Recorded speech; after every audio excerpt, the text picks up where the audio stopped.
Pada kesempatan kali ini kami akan membahas mengenai sejarah Saifuddin Al-Qutuz. Saifuddin Al-Qutuz, Sultan Mamluk yang berhasil memukul mundur pasukan Mongol, dikenal sebagai pahlawan Islam yang legendaris.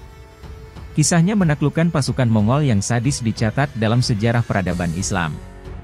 Sultan Al-Muzaffar Saifuddin Al-Qutuz merupakan sultan ketiga dinasti Mamluk Mesir. Mamluk merupakan salah satu dinasti berpengaruh dalam peradaban Islam. Sebutan Mamluk bermakna hamba sahaya. Dinasti ini didirikan oleh para budak yang awalnya adalah orang-orang yang ditawan oleh penguasa dinasti Ayyubiyah. Kemudian mereka dididik dan dijadikan tentara.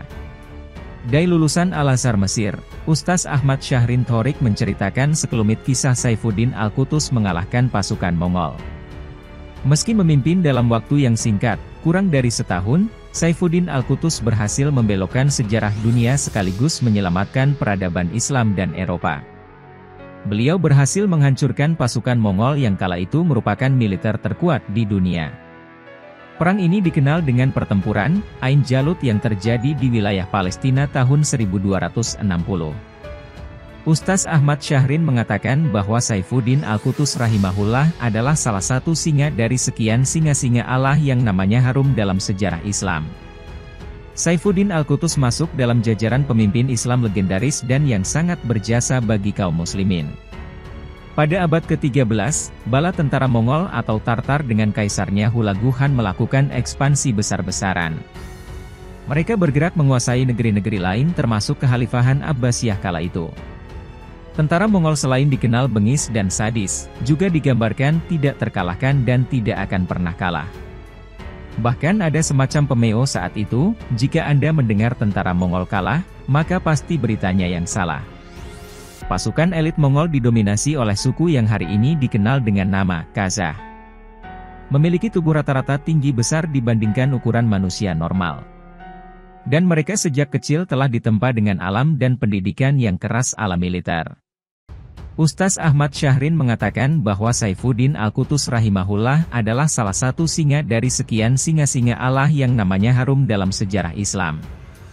Saifuddin Al-Qutuz masuk dalam jajaran pemimpin Islam legendaris dan yang sangat berjasa bagi kaum muslimin. Pada abad ke-13, bala tentara Mongol atau Tartar dengan kaisarnya Hulagu Khan melakukan ekspansi besar-besaran. Mereka bergerak menguasai negeri-negeri lain termasuk Kekhalifahan Abbasiyah kala itu. Tentara Mongol selain dikenal bengis dan sadis, juga digambarkan tidak terkalahkan dan tidak akan pernah kalah. Bahkan ada semacam pemeo saat itu, jika Anda mendengar tentara Mongol kalah, maka pasti beritanya yang salah. Pasukan elit Mongol didominasi oleh suku yang hari ini dikenal dengan nama Khazar. Memiliki tubuh rata-rata tinggi besar dibandingkan ukuran manusia normal. Dan mereka sejak kecil telah ditempa dengan alam dan pendidikan yang keras ala militer. Di tangan sang pemimpin legendaris Saifuddin Al-Qutuz, runtuhlah mitos tersebut. Beliau memimpin langsung pasukan dalam sebuah peperangan yang sangat menentukan yang dikenal dengan Perang Ain Jalut. Beliau dan pasukan muslimin untuk pertama kali mempecundangi tentara Mongol dalam bentuk kekalahan telak. Sebanyak 20.000 tentara Mongol terbunuh. Lembah Ain Jalut, Jumat 25 Ramadan 658 Hijriah menjadi saksi sejarah kemenangan pasukan muslimin saat menghadapi serbuan pasukan Mongol. Sejak itu mental kaum muslimin berangsur bangkit kembali, hingga berhasil membebaskan diri dari belenggu penjajahan Mongol. Sejarawan Muslim Profesor Nazar Ahmad ketika menggambarkan kemenangan pasukan Muslim di Ainun Jalut dengan mengatakan, ia kedudukannya seperti Badar di masa Rasulullah.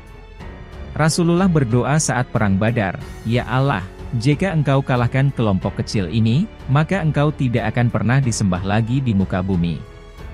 Maka jika sampai kaum muslimin kalah dalam perang Ainun Jalut, Mongol akan masuk ke Kairo untuk menghancurkan benteng terakhir umat Islam di sana. Lalu kota Mekah dan Madinah sudah pasti akan turut diluluhlantakan. Selanjutnya tentara salib pun akan ikut campur. Turut serta menghancurkan wilayah muslim lainnya seperti di Andalusia. Lalu kembali masuk menguasai Yerusalem dan wilayah-wilayah Islam lainnya. Atau kemungkinan terburuk lainnya, Mongol akan melanjutkan ekspansinya menyapu bersih daratan Eropa yang lemah. Dan jika demikian, hampir dipastikan bangsa Barat tidak akan bisa masuk ke zaman Renaissance meninggalkan zaman kegelapan mereka. Itu mengapa sebagian sejarawan Eropa menyebut kemenangan pasukan Muslim di Ainun Jalut sebagai peperangan yang melindungi Eropa. Fakta selanjutnya yang mencengangkan adalah efek kemenangan tersebut menyebabkan banyak tentara Mongol masuk Islam. Mereka tergerak mempelajari Islam, setelah melihat keteguhan dan ketangguhan pasukan Muslim yang lahir dari keyakinan mereka kepada agamanya, papar Ustaz Ahmad Syahrin. Terima kasih sudah mengikuti video-video kami, jangan lupa share, like dan subscribe agar bisa selalu mengikuti update video dari kami.